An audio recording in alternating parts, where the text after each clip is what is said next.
propesiya. Bakit ano bang propesiya? Ano bang propesiya ang nakapaloob dito na sinasabing saligan? No? Pag sinabing saligan, ay wala nang ibang maasahan pa. Wala na tayong ibang hahanapin pa kundi siya lamang. No, ang sabi dito, mga saligan ng propesiya. Ngayon, dito sa Isaiah 6:8, sino ang nakaka-memorize? May nakaka-memorize pa sa ating talatang sa Oloin? 6:8, ang sabi dito, at narinig ko ang tinig ng Panginoon na nagsasabi, sinong susuguin ko at sinong mahayo para sa atin? Nang magkagayoy, sinabi ko, narito ako, suguin mo ako. Mga kapatid, doon sa ipinakita sa ating mahal na propeta na si Isaiah, ipinakita sa kanyang pangitain doon sa langit, no? Ipinakita sa kanya na nag-usap doon ang kadyusan, no? Sino ang hahayo para sa atin? Ngayon, sino mga kapatid ito? Sa propesya ito, sino ang humayo? Si Kristo. Bakit siya hahayo? Upang talagang pagsalita ng kanyang ama. Okay, napakaganda pag-aralan nito ating mga ang propesiya na to. Ang propesiya ito nakatala, ito ay patungkol sa kay Jesus. Bakit?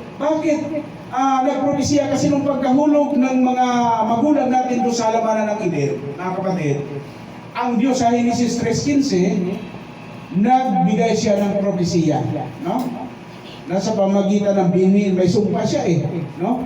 At propesiya na ang binhi ng babae, ang binhi, ikaw ang babae at ang binhi ng ahas ay mag-aamay pagkaroon ng pag-aalit, no? At ang binhi ng ahas ang kakagat sa sakong ng anak ng babae, at ang anak naman ng babae, ang bata naman ang dudurog doon sa ulo ng ahas. Yan ay propesiya. Genesis pa lang, Genesis 3, may propesiya na. Ngayon, mga kapatid, mahulog ang tao sa pagkakasala, ang Diyos, bago pa man mahulog ang tao sa pagkakasala, mayroon ng plan of redemption. Mayroon ng plan of redemption. Ngayon, sa plan of redemption, ito ang saligan ng propesya, ito ay pumapatungkol sa kay Jesus. Ayan. Paano natin mapatunayan na ito ay patungkol sa kay Jesus na propesya?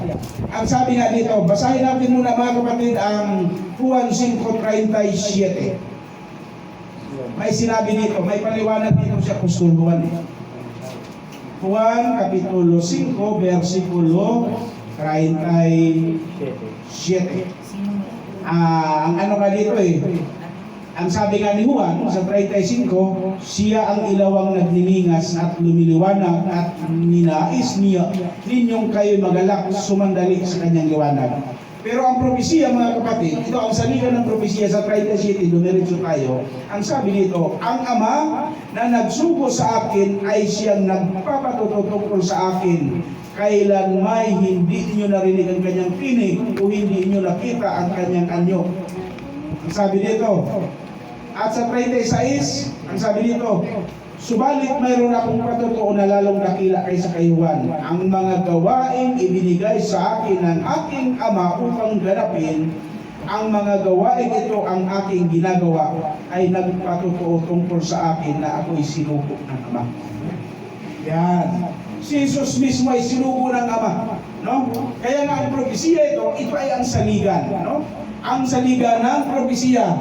Para saan? Saligan ng kaligtasan na si Jesus ay sinugo ng Ama dito sa lupang ito upang tubusin tayo sa ating kasalanan sa pamagitan ng kanyang dugo. Kasi ang sabi nga dito sa mga unang ano natin, itong unang linggo ng ating pag-aaral, may binanggit dito nga ang pag-unawa sa pag-aalay. Hindi na natin ito natalakay kasi nandun tayo kay Tatay Ruben, naghatid sa kanya ng tungan. Pero napakaganda ang mensahe nung nakaraang linggo. Ang pag-unawa sa pag-aalay. Ano ba yung pag-unawa sa pag-aalay? Alam mo, pag-unawa sa pag-aalay, yung mabasa ko nga, nung unang linggo pa.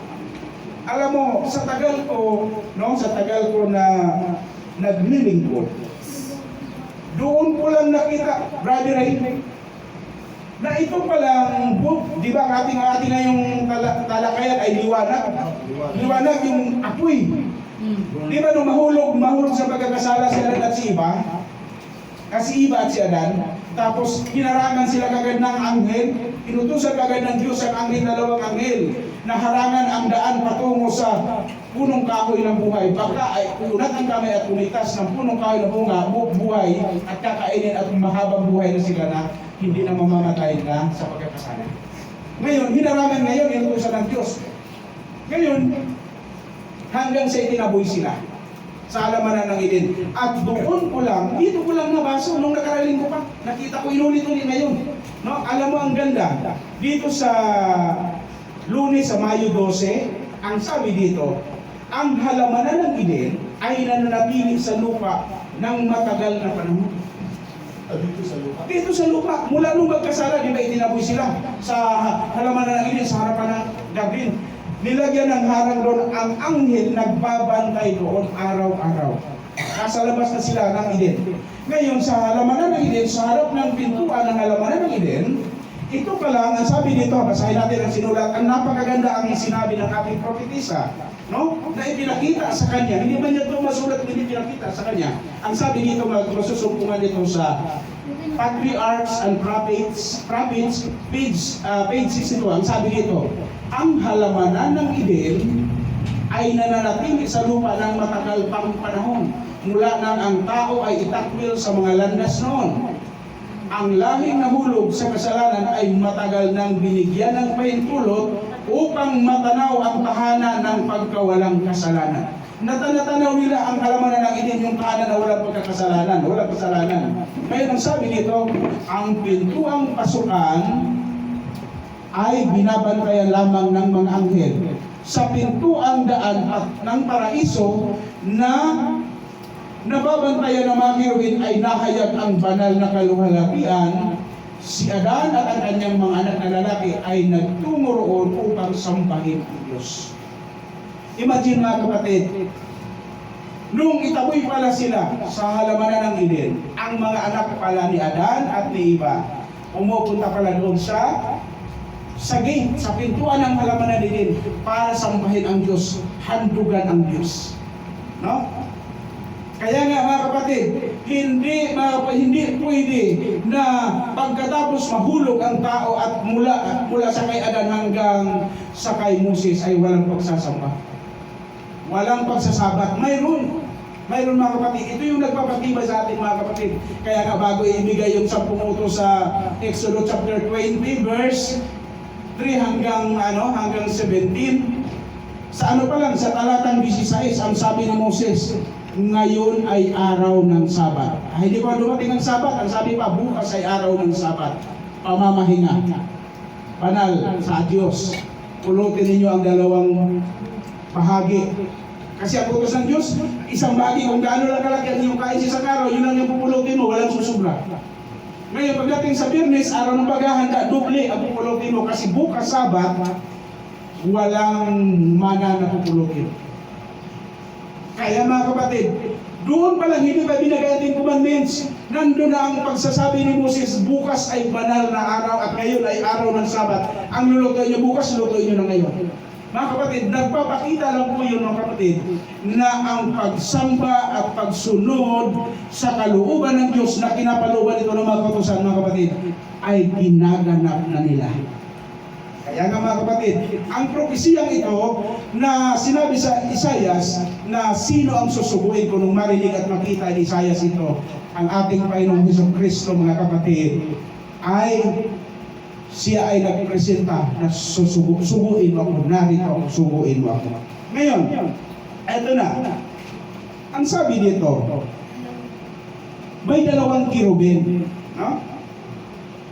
Mga kapatid, sinong hindi nakakalam ng kirubin? Ang alam nyo lang, anghel. Ang anghel pala ay may mga kategory pala yan, may mga kirubin, mayroong 4 ang pak, no? Naglalarawan, may 4 ang pakpak. Ngayon doon sa kaban ng tipan, na sinabi ng Diyos sa kay Moses doon sa Leviticus chapter 25 verse 8 and 9, igagawa ninyo ako ng tabernakulo.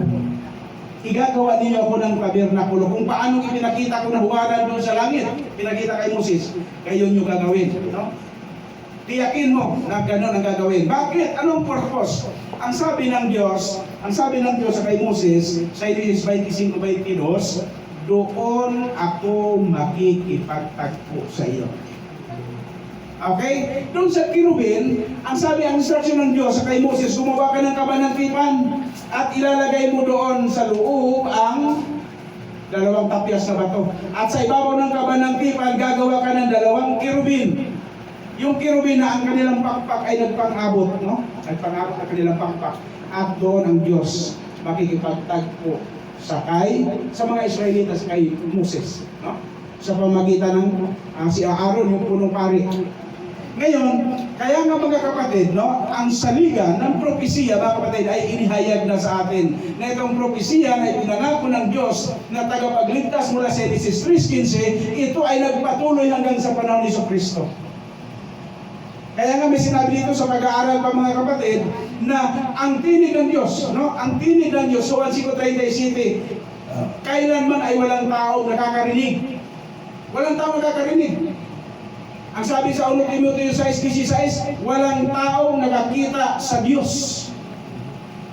Sino yung nagsalita doon sa Genesis 6:3 hanggang 6?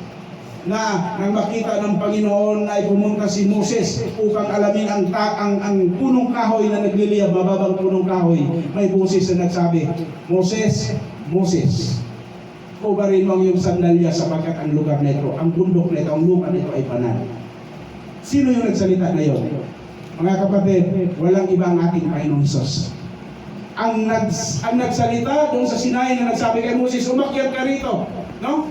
At tanggapin mo ang 10 utos at 2 tapyas na bato. At pagkatapos binasag ni Moses sa kanyang galit na makita na nawala siya saglit, ang bayan ng Diyos ang Israel ay nagsamba kagad sa buyang baka. Dahil sa kanyang galit, pagmamaya dala yung 2 tapyas na bato, ihinapis niya sa kanyang galit. Pero anong sabi ng Diyos? Magpugis ka ulit ng 2 tapyas na bato at salmin mo rito at susinulatan na naman ulit ng daliri ng Diyos. Mga kapatid, ang nakipag-usap na yun, mga kapatid, ay ang ating Panginoong Hesus. Kasi sa bibig na mismo ng Panginoong Hesus, kailanman ay walang nakakarinig sa boses ng Diyos at walang nakakakita.